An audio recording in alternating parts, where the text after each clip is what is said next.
Hey guys, welcome back to another videos. आज की video में आज हम फंक्शंस पढ़ेंगे। फंक्शंस आपके सी प्रोग्रामिंग के लिए बहुत महत्वपूर्ण है। आपको ये बहुत काम आएगा आगे चल के, और आप इस वीडियो को एकदम ध्यान पूर्वक देखिएगा, तभी आपको फंक्शन समझ आएगा, अदरवाइज नहीं आने वाला है। तो यहाँ से जो आपकी जो सी प्रोग्रामिंग की जो जर्नी है थोड़ी सी कॉम्प्लिकेटेड होने लगेगी, है ना। तो यहाँ से आपको जो वीडियो देखना है एकदम ध्यान लगा के देखना है, ठीक है, जिससे आपको आगे चल के प्रॉब्लम ना हो, है ना, और कोई सा भी कोड लिखने में कोई दिक्कत ना हो। तो चलिए शुरू करते हैं आज फंक्शन फंक्शन इन सी। सबसे पहले बात करते हैं फंक्शन होता क्या है। तो function are use to divide large C program into smaller pieces. Function को यूज किया जाता है, हमारा जो सी प्रोग्रामिंग लिखा जाता है उसको स्मॉल स्मॉल टुकड़े में तोड़ने के लिए, स्मॉल स्मॉल पीस में तोड़ने के लिए फंक्शन का यूज किया जाता है। Function can be called multiple और several time to provide reusability and modularity to the C program. Function को हम बार बार कॉल कर सकते हैं और उसके रीयूजिबिलिटी को हम बढ़ा सकते हैं। हम बार बार कोड ना लिख के फंक्शन को कॉल करके अपना प्रोग्राम को एग्जीक्यूट कर सकते हैं। फंक्शन को प्रोसीजर और सब रूटीन भी कहा जाता है। Function are also called as procedure और सब रूटीन, है ना। और कोई आपसे पूछ ले कि फंक्शन क्या होता है, तो शॉर्ट फॉर्म में आप उसको ये बोल सकते हो, it is a unit of code to accomplish certain operation. यानी फंक्शन एक यूनिट ऑफ कोड है जो कुछ टास्क परफॉर्म करता है, ठीक है। कोई शॉर्ट फॉर्म में पूछे तो आप ये बोल सकते हो कि फंक्शन एक ऐसा यूनिट ऑफ कोड है जो कि कुछ टास्क को ऑपरेट करता है, ऑपरेट करता है, एग्जीक्यूट करता है। और मैंने यहाँ फंक्शंस की जो है सिंटेक्स लिखा है। तो सबसे पहले हम लिखेंगे रिटर्न टाइप। ये जो मैंने कर्ली ब्रैकेट्स लगाए हैं उसे मैं आपको इंडिकेट इसलिए करूँ क्योंकि ये अलग अलग है, ये आपको कोड में नहीं लिखना है, ठीक है। आपको सबसे पहले लिखना है रिटर्न टाइप, जो कि हमारा डेटा टाइप होता है इंट, कैर, फ्लोट। इंट में आपको रिटर्न टाइप में सिर्फ आप इंट लिख सकते हो और वॉइड लिख सकते हो। इंट जो कि कुछ 0 या 1 के फॉर्म में रिटर्न करेगा, वॉइड यानी कुछ रिटर्न नहीं करेगा, ठीक है। तो यहाँ कैर फ्लोट तो नहीं आने वाला है, इंट और वॉइड आएगा। और फंक्शन नेम में जो हम फंक्शन का नाम देना चाहते हैं वो आएगा। और फंक्शन के अंदर हम कुछ पैरामीटर्स देना चाहते हैं तो वो इनपुट पैरामीटर्स क्या आएगा, और इसे हम ये जो ब्रेसेस लगे हैं उसके अंदर लिखेंगे और लास्ट में हमें सेमीकोलन लिखना है। तो ये थे फंक्शन के सिंटेक्स। और एक और चीज़ आपको बता दूं, फंक्शन प्रोटोटाइप्स। तो कोई भी आपसे पूछे कि फंक्शन प्रोटोटाइप्स क्या होता है, मैं इसलिए आपको बता रहा हूँ कि कोई भी आपसे पूछेगा फंक्शन प्रोटोटाइप होता है और फिर आप उसका मुंह देखते रह जाओगे, तो ये चीज़ मुझे ठीक नहीं लगा, ठीक नहीं लगेगा, इसलिए आपको बता रहा हूँ फंक्शन प्रोटोटाइप होता क्या है। फंक्शन प्रोटोटाइप एक डिक्लेरेशन होता है जो कि हमारा रिटर्न टाइप और इनपुट पैरामीटर्स को बताता है, ठीक है।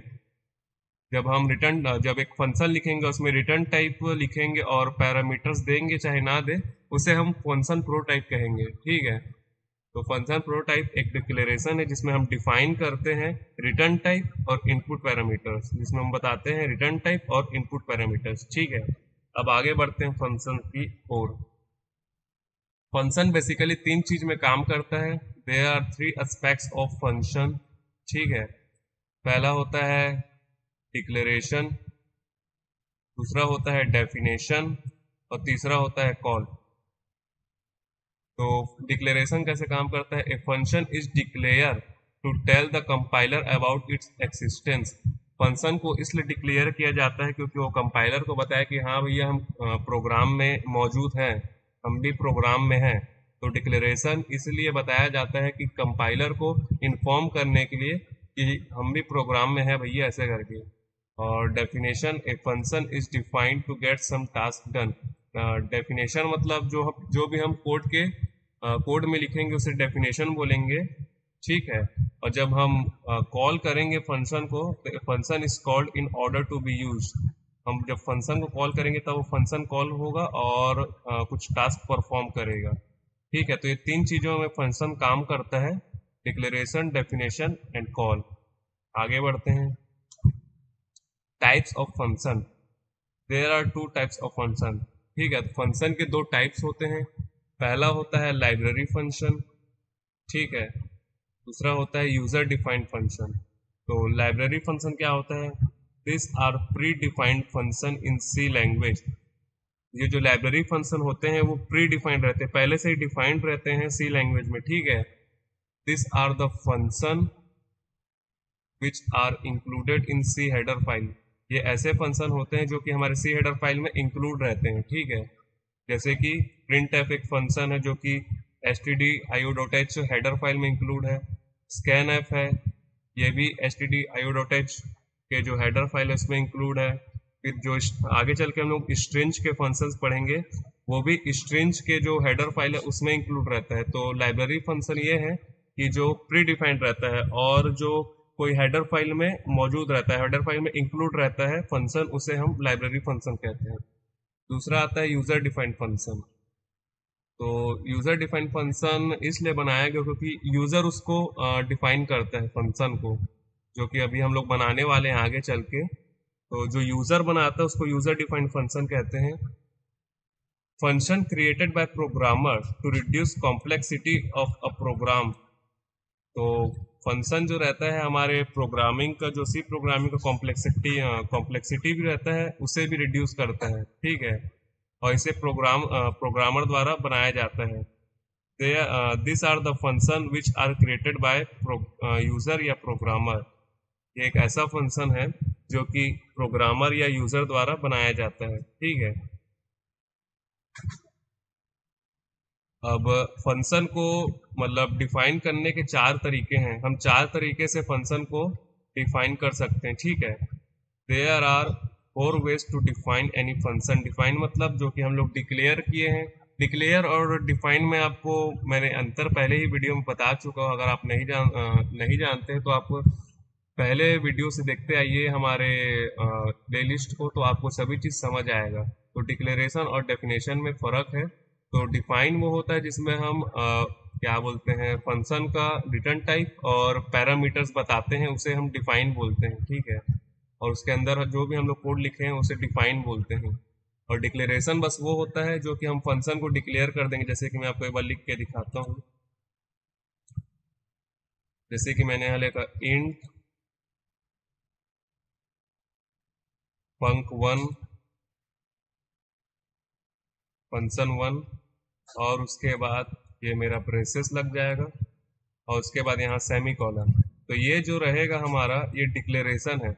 और जब हम यहाँ पास इसके अंदर अगर पैरामीटर नहीं भी देते हैं और इसके अंदर जब हम ऐसा स्टेटमेंट लिखते हैं इस कर्ली ब्रैकेट्स के अंदर, तो उसे डेफिनेशन कहा जाता है, फंक्शन का डेफिनेशन, ठीक है। तो इसे चार टाइप्स के डिफाइन कर सकते हैं। पहला जो होता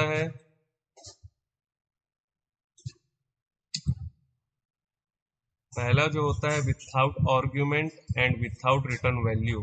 तो पहले में जो रहेगा आर्ग्यूमेंट मतलब यही है जो हमारा पैरामीटर्स होते हैं, जो मैं पैरामीटर्स बोल रहा हूँ उसी को आर्ग्यूमेंट बोल रहा हूँ। दो टाइप, जैसे कि इसको इन पैरामीटर्स भी बोल सकते हो, आर्ग्यूमेंट भी बोल सकते हैं। तो फंक्शन के अंदर हमारा आर्ग्यूमेंट भी नहीं है और रिटर्न टाइप भी हमारा नहीं है, यानी वॉइड है हमारा। तो उससे पहला वाला जो है without argument and without return value, जो कि हमारा रिटर्न भी नहीं करेगा और ना कि हमारा आर्ग्यूमेंट लेगा, ना पैरामीटर लेगा। सेकंड है without argument and with return value. तो सेकंड जो हमारा डिफाइन करने का तरीका है, उसमें हम आर्ग्यूमेंट तो नहीं देंगे लेकिन उसका रिटर्न वैल्यू रहेगा जो कि इंट रहेगा, ठीक है।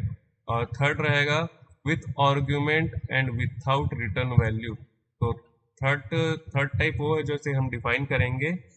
थर्ड में हमें आर्ग्यूमेंट तो दे देंगे लेकिन उसका रिटर्न वैल्यू नहीं रहेगा, ठीक है। और चौथा में with argument and with return value, मतलब कि हमारे पास आर्ग्यूमेंट भी है और हम रिटर्न वैल्यू भी कर सकते हैं। तो ये थे चार टाइप्स के डिफाइन करने के तरीके फंक्शंस को। अब आगे चल के हम कोड में देखेंगे इन चार तरीकों को कैसे कैसे इम्प्लीमेंट करना है कोड में। तो चलिए अपने विजुअल स्टूडियो कोड में चलते हैं और वहाँ कुछ कोड लिखते हैं। तो हम यहाँ अपने आईडी के अंदर आ चुके हैं और ये हमारा पिछले वीडियो का कोड है जो कि यहाँ आपके सामने दिख रहा है। और सबसे पहली बात, यहाँ हमसे कई लोग पूछते हैं आईडी का फुल फॉर्म क्या है। तो आईडी का फुल फॉर्म है इंटीग्रेटेड डेवलपमेंट एनवायरनमेंट, ये है आईडी का फुल फॉर्म। तो चलो हम लोग अपने फंक्शंस की ओर आगे बढ़ते हैं, कोड लिखते हैं। तो सबसे पहले मैं लिखूंगा ट्यूट, फाइल का नाम लिखूंगा ट्यूट 9.c। उसके बाद मैं यहाँ पर हैशटैग इंक्लूड लिखूंगा stdio.h। उसके बाद मैं यहाँ इंट मेन लिखूंगा, ठीक है। और उसके बाद मैं यहाँ पास कर्ली ब्रैकेट्स ओपन करके, और उसके बाद मैं यहाँ पास एक वेरिएबल ले लेता हूँ इंट ए नाम का, और एक और वेरिएबल ले लेता हूँ बी नाम का, ठीक है। और उसके बाद उससे यूजर से उसका जो वैल्यू है उसको इनपुट कराऊंगा। तो मैं बोलूँगा enter the value of A and B, ठीक है। और उसके बाद मैं पहले ए का ही कर देते हैं, enter the value of A, backslash n लगाते हैं, यहाँ से डबल कोट्स लगा के ब्रेसेस लगा के इसे क्लोज कर देंगे। उसके बाद हम स्कैन एफ की यूज से स्कैन एफ के यूज से यूजर से इनपुट लेंगे हमारे ए का वैल्यू। तो यहाँ मैं लिखूंगा %d और उसके बाद m%a।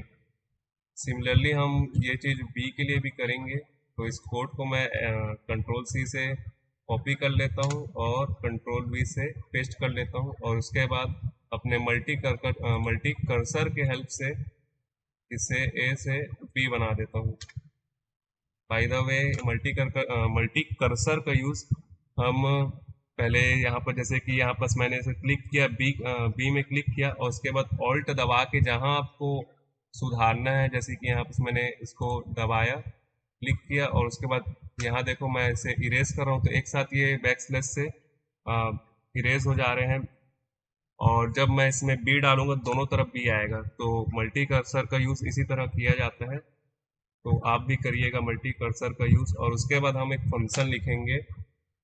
फंक्शन याद रखे जो इंट मेन है उसके बाहर लिखा जाता है, अंदर नहीं, ठीक है। इसके अंदर हम उसको कॉल करेंगे, तो मैं आपको बताऊंगा कॉल।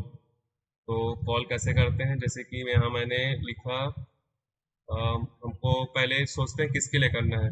पहले हम विथआउट आर्ग्यूमेंट नहीं, हम पहले with argument and with return value, जो हमारा चौथा वाला है उसके लिए करते हैं। हम रिटर्न आर्ग्यूमेंट भी देंगे और रिटर्न वैल्यू भी लेंगे, ठीक है। तो इसके लिए मैं यहाँ पास एक इंट सी नाम का वेरिएबल बनाता हूँ और इज इक्वल्स टू func1 नाम से एक फंक्शन बनाऊंगा जिसका पैरामीटर्स मैं दूंगा a एंड b, ठीक है। और यहाँ पास मैं फंक्शन के आउटसाइड में एक फंक्शन लिखूंगा। तो सबसे पहले मैं रिटर्न टाइप लिखूंगा एक, जो कि हमारा है इंट, जो कि हम लिख रहे हैं with argument and with return value. तो हमें रिटर्न वैल्यू चाहिए रहेगा तो हम इंट में लिखेंगे। और उसके बाद फंक्शन का नेम जो कि func1 मैंने लिया है, और उसके बाद उसके अंदर हम पैरामीटर्स देंगे। इंट एक्स ले लेते हैं, हाँ आप चाहे तो सिमिलरली भी ले सकते हो ए, और इंट बी भी ले सकते हो। मैं यहाँ पास एक्स एंड वाई ले लेता हूँ, आपको ज़्यादा अच्छी समझ आएगा। और उसके बाद एक्स एंड वाई, उसके बाद मैं यहाँ पास कर्ली ब्रैकेट्स लगा के इस फंक्शन को लिखूंगा। तो मैं क्या रिटर्न करूंगा, मैं रिटर्न करूंगा एक्स। पहले मैं एक वेरिएबल बना लेता हूँ इंट z नाम से, ठीक है। और z is equals to X plus Y करके मैं रिटर्न क्या करूँगा, z करूँगा, रिटर्न z। तो मुझे एरर क्यों बोल रहा है, एक सेकेंड ना, ये एरर क्यों दे रहा है मेरे को। अब ठीक है, वो क्या है मैंने कैपिटल में लिख दिया होगा तो वहाँ पर मुझे एरर दे रहा था। तो ये जो हमारा कोड है मैं इसे लिख देता हूँ कमेंट लगा के, with argument and with return value. तो ये हमारा चौथा टाइप का जो डिफाइन करने का तरीका था उसका कोड है। अब मैं इस कोड को जब रन करूँगा सबसे पहले यहाँ रिटर्न 0 लिख लो, रिटर्न 0। तो यहाँ पास मेरे को कुछ एरर नहीं मिल रहा है, और एरर का नाम लेने से कुछ एरर आ भी गया है। यहाँ मैंने सेमी कॉलन लगाना भूल गया हूँ। अब जो एरर है चल दिया है, अब मैं इस कोड को एग्जीक्यूट करता हूँ। तो जैसे ही मैंने इस कोड को एग्जीक्यूट किया तो देखो इसने सबसे पहले मुझसे क्या बोला, enter the value of A, मैं डालता हूँ 3। फिर enter the value of B, मैंने डाला 3। तो मुझे रिटर्न क्यों नहीं कर रहा है? अच्छा, मैंने यहाँ पास प्रिंट ही नहीं करवाया है, तो कहाँ से मुझे प्रिंट करके देगा? तो उसके बाद मैं %d लगा के से सी को प्रिंट कर देता हूँ। अब मुझे वो प्रिंट करके देगा, enter the value of A is 3 और enter the value of B is 3। तो आप यहाँ देख सकते हैं उसने 6 करके प्रिंट करके दे दिया। मैं इसे और अच्छी तरीके से लिख देता हूँ ताकि आपको ज़्यादा अच्छी समझ आए। मैं लिखता हूँ the addition of A and B is, और उसके बाद इस कोड को एग्जीक्यूट करता हूँ। अब मैं लिखता हूँ 2 और 5, और इसने मुझे प्रिंट करके दे दिया the addition of A and B is 7। अब सिमिलरली हम किसके लिए करेंगे? Without argument and without return value, ठीक है। तो सबसे पहले मैं इस कोड को वो कर देता हूँ, कमेंट आउट कर देता हूँ, और उसके बाद हम लिखेंगे, उसके बाद हम लिखेंगे उसके लिए विथ आर्गुमेंट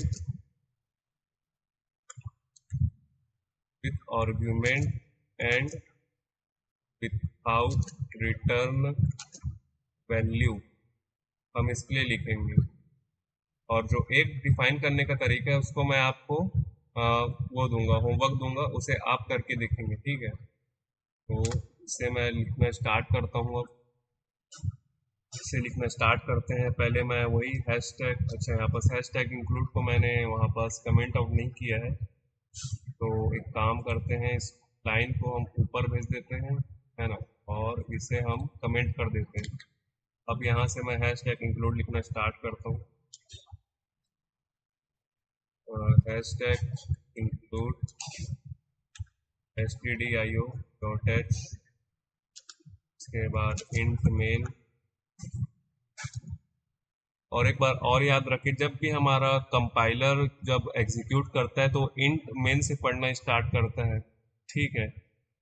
पहले वो इंट ए बी देखेगा, फिर उसके वैल्यू को पूछेगा, फिर जैसे ही वो इंट सी में आया, एक बार मैं जूम करके बताता हूँ, जैसे ही वो इंट सी में आया उसके बाद उसने फंक्शन को कॉल किया। फंक्शन ए और बी में जैसे कि मैंने 2 और 5 दिया था, 2 और 3 दिया था, तो वो फंक्शन के पास जाएगा और जो इंट एक्स में है उसमें 2 स्टोर हो जाएगा और इंट वाई है उसमें 3 स्टोर हो जाएगा।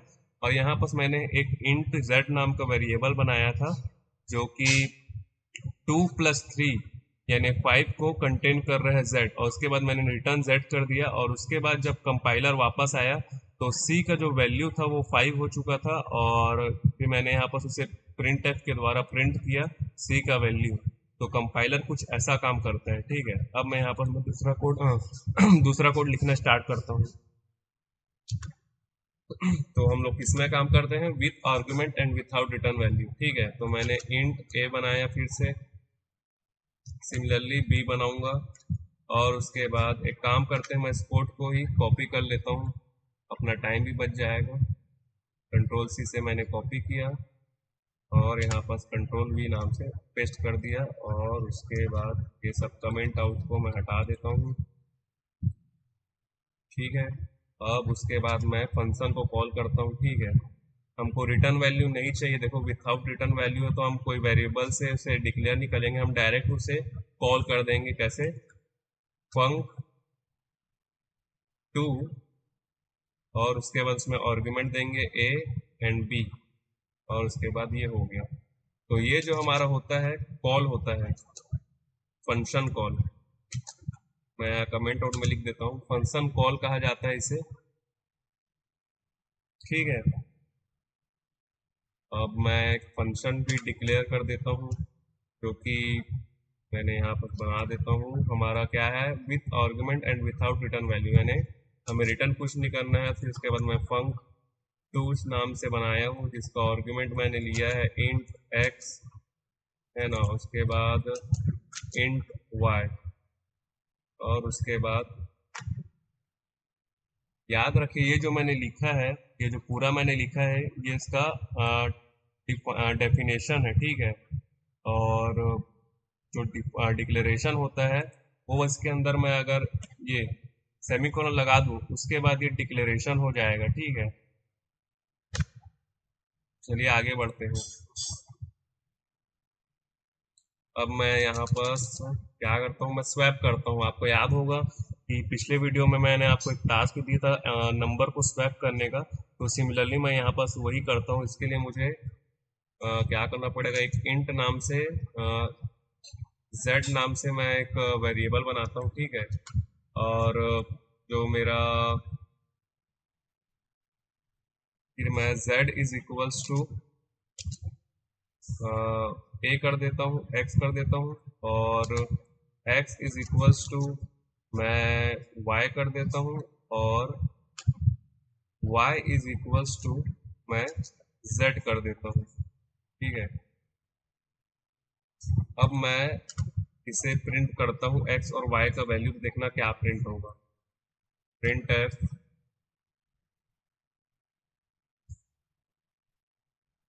पहले मैं यहाँ लिखता हूँ, पहले यहाँ लिखता हूँ बिफोर स्वैपिंग करके, ठीक है। प्रिंट एफ बिफोर स्वैपिंग, ठीक है। और उसके बाद मैं यहाँ बैक स्लैश एन लगा के, डबल कोट्स लगा के, ब्रेसेस लगा के, सेमीकोलन लगाऊं, और उसके बाद मैं यहाँ प्रिंट एफ %d, उसके बाद x, ठीक है, और प्रिंट एफ %d y। तो यहाँ मैंने पहले x और y की वैल्यू है उसे प्रिंट करवा दी है। अब मैं यहाँ पर लिखता हूँ आफ्टर स्वैपिंग, आफ्टर स्वैपिंग, और मैंने यहाँ आफ्टर स्वैपिंग के बाद सेमीकोलन लगाता हूँ, और उसके बाद प्रिंट एफ, कोड को और अच्छा बनाता हूँ मैं, ठीक है। तो a इज इक्वल्स टू, नहीं, x is equals to %d, और उसके बाद यहाँ x करता हूँ, और फिर print F y is equals to %d, और डबल कोट्स लगा के यहाँ मैं लिख देता हूँ y। तो मेरा कोड कुछ रेडी हो चुका है। सिमिलरली मैं यहाँ भी कर देता हूँ सेम चीज, x is equals to and y is equals to,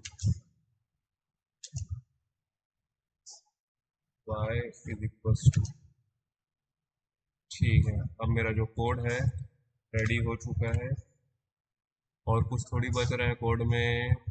back slash N लगा देता हूँ ताकि हर एक जो कैरेक्टर है, वो हर एक जो लाइन है न्यू लाइन में आए, ठीक है। तो यहाँ मैं बैक स्लैश एन लगा देता हूँ, और कहीं छूट रहा है बैक स्लैश एन लगाना, यहाँ, और बस हो गया। अब सब जगह मैं बैक स्लैश एन लगा देता हूँ, और यहाँ मेरा कोड जो है वो रेडी हो चुका है एग्जीक्यूट होने के लिए। रिटर्न 0। तो जब मैं कोड को एग्जीक्यूट करूँगा तो देखो क्या होता है। तो ये मुझसे पूछेगा एंटर द वैल्यू ऑफ ए, मैंने लिखा 4, 3 लिखा, चलो, और उसके बाद मैंने लिखा 4। तो देखो बिफोर स्वैपिंग x की वैल्यू जो थी 3 थी, और y की वैल्यू थी वो 4 हो गई, और आफ्टर स्वैपिंग x की वैल्यू 4 हो गई और y की वैल्यू 3 हो गई। तो ये काम कैसे कर रहा है, काम ऐसा कर रहा है जैसे कि मैंने a की वैल्यू 3 और b की वैल्यू 4 डाली, उसके बाद मैंने यहाँ फंक्शंस कॉल किया जो कि a की वैल्यू 3 चल दी और b की वैल्यू 4। फिर यहाँ आने के बाद इंट x की वैल्यू 3 हो गई और y की वैल्यू हो गई 4।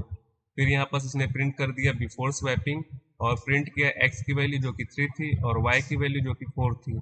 और उसके बाद इंट z नाम का एक मैंने वेरिएबल बनाया जो कि x का जो वैल्यू है वो z की तरफ असाइन हो गया, ठीक है। और जो y की वैल्यू है वो x की तरफ असाइन हो गई, मतलब y का जो वैल्यू 4 था वो 3 को असाइन हो गया और x की जो वैल्यू 3 थी वो z को असाइन हो गई और z की जो वैल्यू 3 असाइन हुई थी वो अगेन y को असाइन हो गई जो कि 3 थी।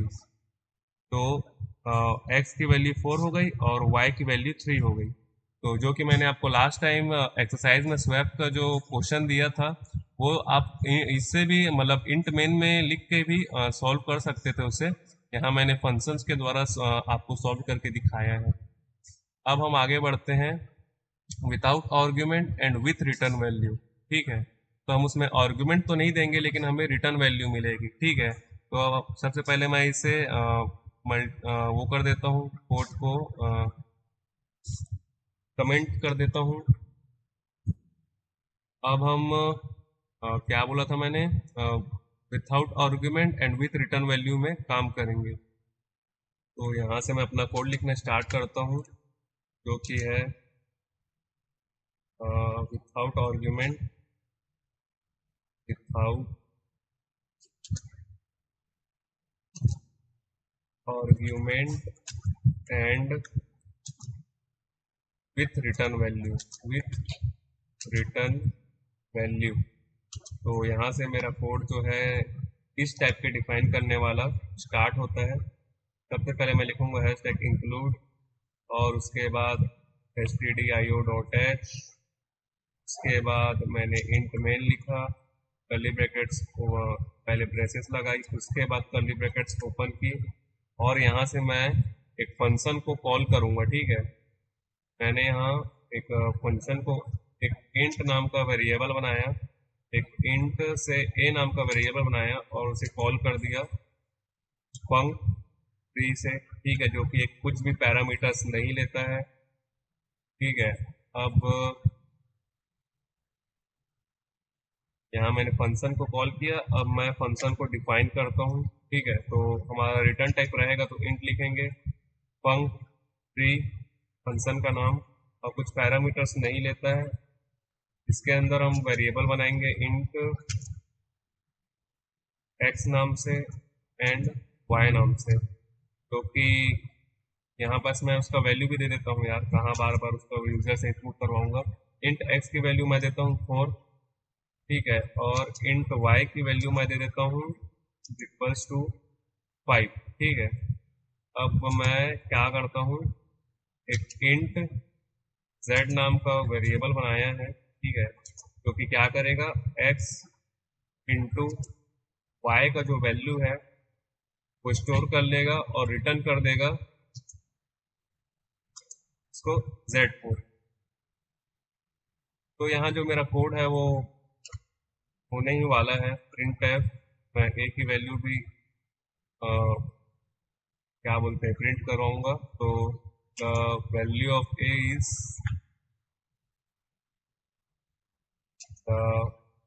The value of a is, और उसके बाद %d डबल कोट और उसके बाद a।